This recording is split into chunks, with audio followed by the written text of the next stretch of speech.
नाम आते हैं, जैसे कि मौर्यज के अशोका, या फिर मुगल्स में अकबर, या मराठास में छत्रपति शिवाजी महाराज। लेकिन एम्पायर बिल्डिंग के प्रोसेस की शुरुआत कब और कैसे हुई, इसका जवाब आपको मिलेगा हमारी इस वीडियो में। आज हम जानेंगे महाजनपदास के बारे में, जिसका लिटरल मीनिंग है लार्ज टेरिटोरियल स्टेट्स। तो चलिए सबसे पहले समझते हैं कि महाजनपदास का ओरिजिन कब, कहां और कैसे हुआ। Origin of mahajanapadas. ये बात है 6th सेंचुरी बीसी की, जब पहली बार लार्ज टेरिटोरियल स्टेट्स एग्जिस्टेंस में आते हैं। बहुत से प्राचीन ग्रंथ जैसे कि बुद्धिस्ट टेक्स्ट अंगुत्तरा निकाय, जैना टेक्स्ट भगवती सूत्र में हमें 16 महाजनपदास के बारे में पता लगता है। अगर जियोग्राफी की बात करें तो ये विंध्य पर्वत के नॉर्थ में थे, except one, that is Assaka. North West Frontier से लेकर बिहार तक इनका फैलाव था। 16 महाजनपदास थे। इस बात पर तो अधिकांश एंशिएंट टेक्स्ट अग्री करते हैं, लेकिन वो 16 कौन से थे, इसमें कुछ मतभेद देखने को मिलता है।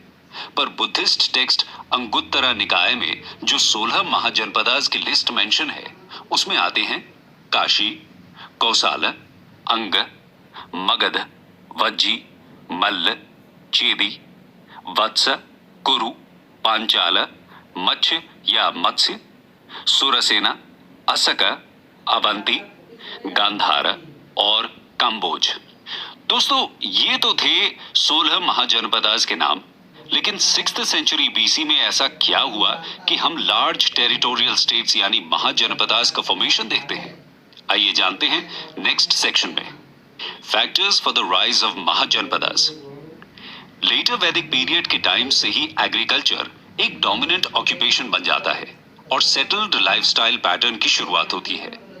उसके साथ ही शुरू होता है migration towards lower Gangetic plains यानी कि ईस्टर्न यूपी और बिहार का रीजन।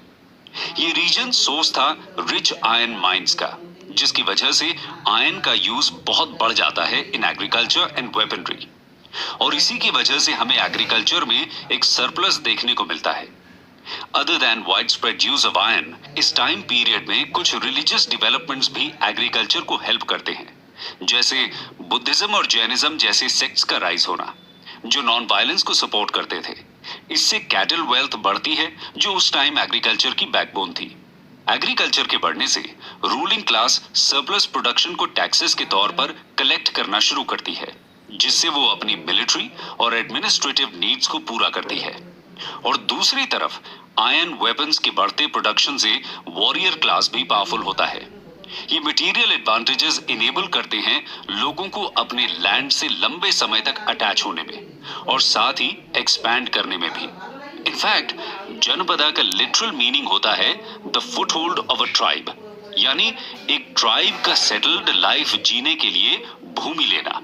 और इस तरह से बड़े बड़े स्टेट्स फॉर्म होने लगते हैं with towns as their base of operations. दोस्तों, इस पीरियड को सेकेंड फेज ऑफ अर्बनाइजेशन भी बोला जाता है। आपको बता दें कि हिस्ट्री में पहला phase of urbanization Harappan civilization को कहा जाता है। खैर, जब हम ये समझ चुके हैं कि महाजनपदास का राइज कब, कैसे और क्यों हुआ, आइए जानते हैं इन 16 महाजनपदास को डिटेल में। द 16 महाजनपदास। शुरू करते हैं काशी से। काशी आज के वाराणसी डिस्ट्रिक्ट के पास इसका लोकेशन था।